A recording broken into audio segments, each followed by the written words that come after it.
El último tema que vamos a estar conversando en esta primera unidad se llama falacias exegéticas comunes. Quiero comenzar estableciendo, bueno, en primer lugar la referencia que vamos a estar utilizando. Este es un libro que se llama Falacias exegéticas del Dr. Carlson. También va a estar disponible en la sección de recursos, ¿verdad?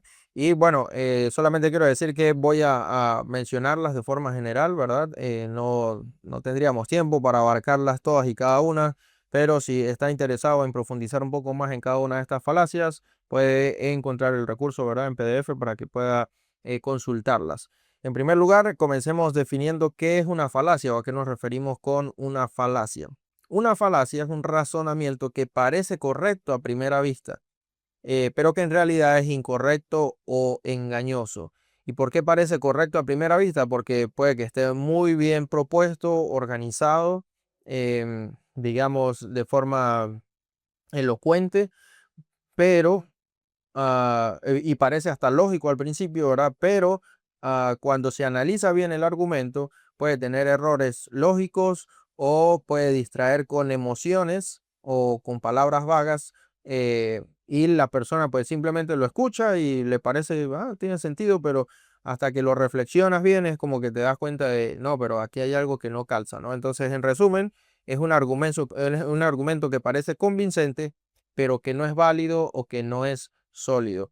Es importante que comprendamos estas falacias, ¿verdad? Número uno, para no cometerlas al momento de interpretar, y número dos, también para no cometerlas al momento de argumentar, especialmente cuando estamos hablando de la redacción de literatura o de material para comunicar un mensaje, ¿no? Debemos ser muy cuidadosos con no transmitir ideas a partir de falacias.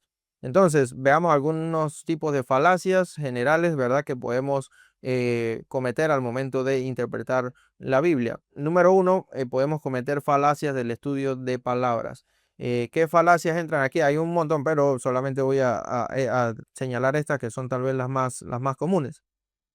La primera falacia que podemos cometer al momento de estudiar una palabra en la Biblia es la falacia de la raíz. Esta falacia quiere decir que es cuando nosotros afirmamos que el significado de la palabra se puede determinar a partir de su procedencia morfológica, ¿sí? Entonces decimos, quiero investigar esta palabra, busco la raíz y a partir de la raíz, ok, esto es lo que significa. El problema es que hay muchas palabras, las palabras, el lenguaje ha evolucionado muchísimo y hay palabras que nacen de una raíz, pero que ya no tienen ningún tipo de conexión con esa raíz. ¿Ok? Entonces, eso es importante que lo tengamos presente. A veces también podemos cometer anacronismos semánticos. Esto quiere decir cuando le atribuimos a una palabra un significado que es reciente, y se lo atribuimos pensando que ya la audiencia en aquel momento la entendió de esa manera. eh, y otro error puede ser viceversa. Interpretamos palabras que hoy día tienen un significado muy diferente, queremos seguirlas interpretando como se entendía en aquel tiempo. Entonces, como tener mucho cuidado con la forma en la que nos estamos acercando a la palabra, entender si la palabra ha evolucionado en su uso de tal manera que ya no se conecte con el significado que tenía anteriormente. A veces también cometemos el error de vincular el lenguaje directamente con la mentalidad.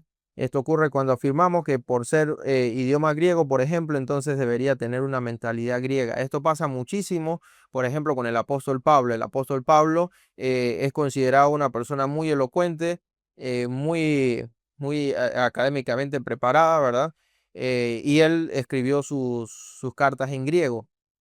Entonces, muchos, por muchos años, llegaron a creer que la mentalidad de Pablo estaba muy, pero muy influenciada por la cultura helenista. Sin embargo, ya eruditos han demostrado que esto es totalmente incorrecto. Entonces, el uso del idioma griego, el uso de las palabras griegas, no implican el hecho de que la mentalidad sea griega en este caso, eh, y viceversa, pues. Entonces, la siguiente es una mala comprensión de la sinonimia y la variedad semántica. Este error es muy común. Esto pasa cuando creemos que para ser sinónimos las palabras tienen que significar exactamente lo mismo siempre, o también pasa cuando restringimos la variedad semántica sin justificación. ¿Qué quiere decir esto? Que a veces decimos, no, es que estas palabras no son sinónimas porque son usadas en contextos diferentes, por ejemplo, eh, y entonces no pueden ser usadas como sinónimas.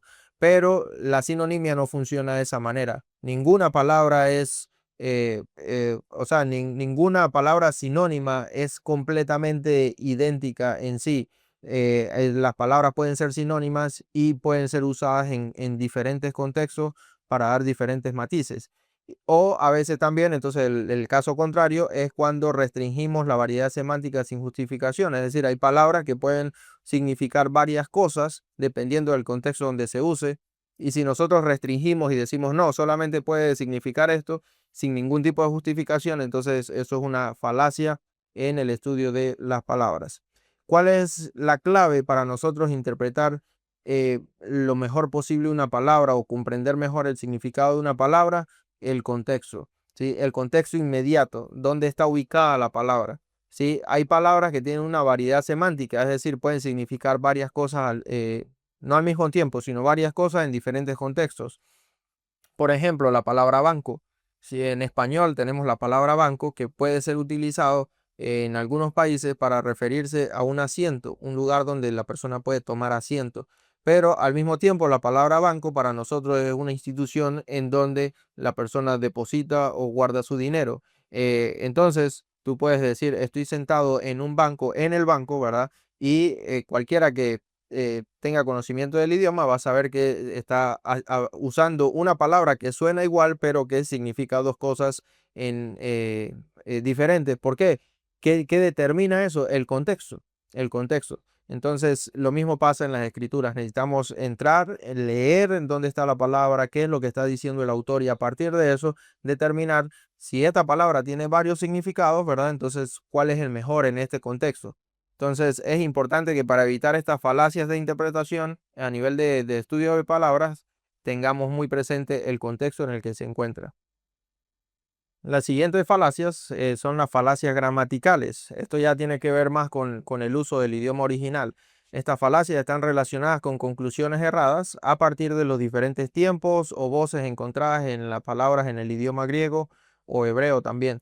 Son peligrosas especialmente cuando basamos doctrinas enteras en el tiempo o la voz en la que se encuentra un verbo en el idioma griego o en el hebreo en el caso del Antiguo Testamento. Entonces, si usted tiene acceso, si usted ha tenido formación en el área de los idiomas bíblicos, es muy importante que tenga mucho cuidado, ¿verdad?, con la forma en la que se acerca al idioma y saca conclusiones a partir de eso, ¿sí? El acceso a los idiomas bíblicos es muy, pero muy favorable, es muy positivo en muchos sentidos, nos permite a nosotros comprender el texto de una mejor manera, ¿verdad? Pero a veces cometemos el error de que, mira, porque está en este tiempo, entonces sacamos conclusiones y basamos incluso hasta doctrinas enteras en este tipo de conclusiones cuando no necesariamente deberíamos hacer ese tipo de cosas. Entonces, tengamos mucho cuidado con esto. Hay falacias, estas son las más comunes, que tienen ya que ver con análisis reflexivo, tienen que ver con la lógica que nosotros empleamos. Esto pasa mucho, especialmente en debates y especialmente cuando estamos tratando de justificar una postura, una posición, cuando queremos argumentar algo. A veces tendemos a caer en muchas falacias lógicas porque no reflexionamos bien en el argumento que estamos presentando. Y bueno, a veces esto pasa cuando interpretamos un pasaje y después hacemos justificaciones que parecen coherentes, pero cuando las analizamos bien, terminan siendo falacias lógicas. Entonces, las más comunes son, número uno, las disyunciones falsas. Esto ocurre cuando queremos obligar a la persona a escoger solo una opción cuando en realidad las opciones pueden ser complementarias en cuanto a el significado del texto y que estamos nosotros leyendo o interpretando en este caso. Número dos, cuando no podemos reconocer distinciones. Esto ocurre cuando queremos conectar dos temas diferentes, pero que usan terminologías similares y explicarlo de forma paralela. Esto es muy interesante porque un ejemplo de esto ocurre mucho con las bodas del Cordero que encontramos nosotros en Apocalipsis allá en los últimos capítulos y con la metáfora de la iglesia como esposa que encontramos en Efesios, cuando leemos ahí Efesios, las palabras de Pablo, ¿verdad? Y dice que el marido debe amar a su esposa como Cristo amó a la iglesia y tal. Entonces, tenemos esta figura, ¿verdad?, que nos presenta Pablo de la iglesia como esposa de Cristo. Y entonces cuando leemos Apocalipsis y se nos presenta esta escena de las bodas del Cordero, nos damos cuenta de que conectamos esto, ¿no? Y inmediatamente asumimos que en estas bodas, si Pablo nos está hablando de esposa, que la iglesia es la esposa de Cristo, y en Apocalipsis nos está hablando de bodas, entonces 2 más 2 son 4, ¿no? Listo, la boda del Cordero es la iglesia casándose con Cristo. Pero yo le animo a que usted lea esa parte final de la boda del Cordero, si no me equivoco, está por allá en el capítulo 20 o 21 por ahí, eh, y lea bien ese texto de manera bien detenida para que usted se dé cuenta que en realidad la boda no es entre Jesús y la iglesia. Al final, esa escena final, lo que se nos presenta es una boda es la unión entre el nuevo mundo, un mundo perfecto, limpio, sin mancha, y Cristo. Cristo siendo digamos, dentro del contexto de Apocalipsis, lo que se nos presenta es que a Cristo se le está entregando en sus manos este mundo perfecto y maravilloso en contraste con este mundo en el que nosotros vivimos, que está destruido, que está dañado. Entonces, esto es un mundo contaminado, pero Cristo va a recibir este nuevo mundo como el heredero, como el rey supremo de este mundo perfecto, maravilloso, sin mancha, sin contaminación. Y la iglesia son todos los seguidores de Cristo, ¿verdad? Que creyeron en él. Y en esta escena lo que ocurre es que todos nosotros, como su iglesia, heredaremos ese nuevo mundo junto con Cristo, que es el verdadero receptor de ese mundo. Entonces esto es interesante porque son cosas que uno no conecta a menos que se centre en el pasaje y comience a analizar. Pero les pongo esto como ejemplo, obviamente podríamos pasar muchas horas hablando sobre esto, ¿verdad? Pero noten cómo nosotros conectamos dos temas de forma automática, ¿sí?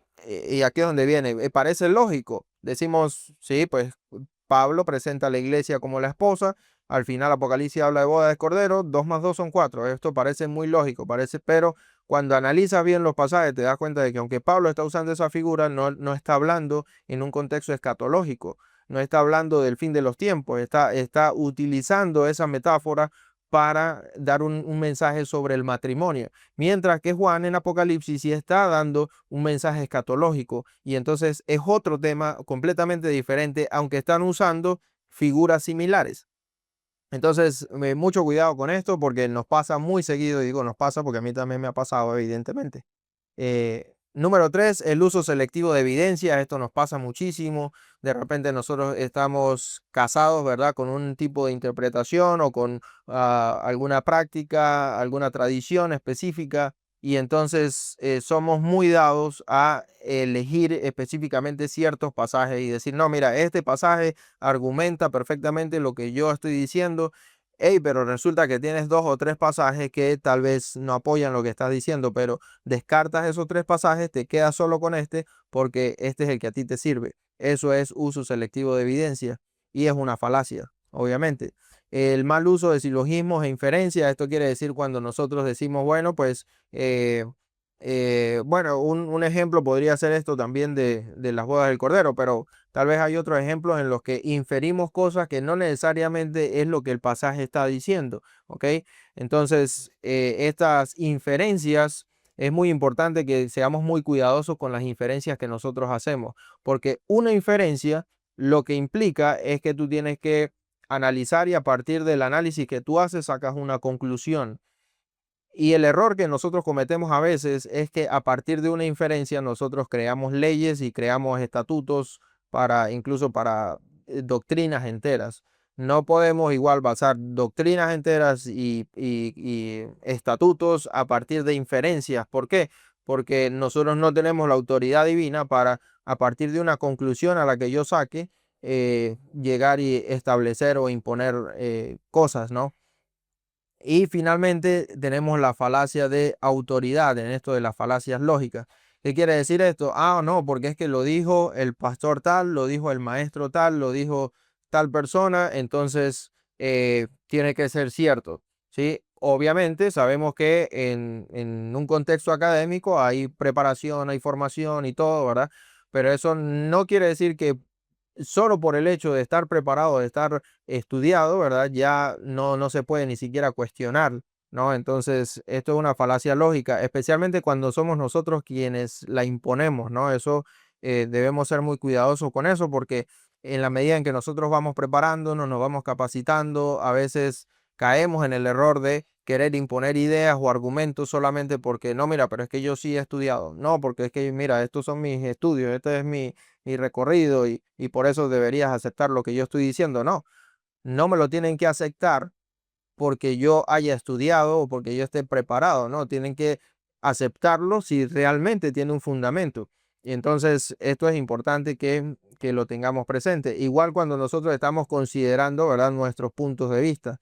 Eh, no solamente debemos como, no, por esto fue lo que yo recibí y ya, y que justamente es la siguiente falacia, que son las falacias históricas y por presuposición.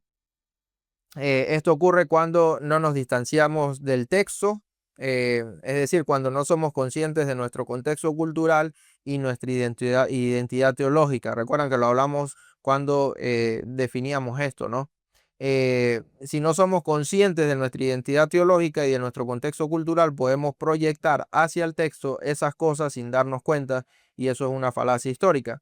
A veces ocurre también cuando ignoramos el hilo narrativo de la Biblia. Entonces, sacamos conclusiones, decimos, no, que este pasaje quiere decir esto, pero resulta que eso no conecta con lo que toda la escritura me está revelando. Finalmente tenemos las reconstrucciones históricas especulativas y esta parte es muy importante.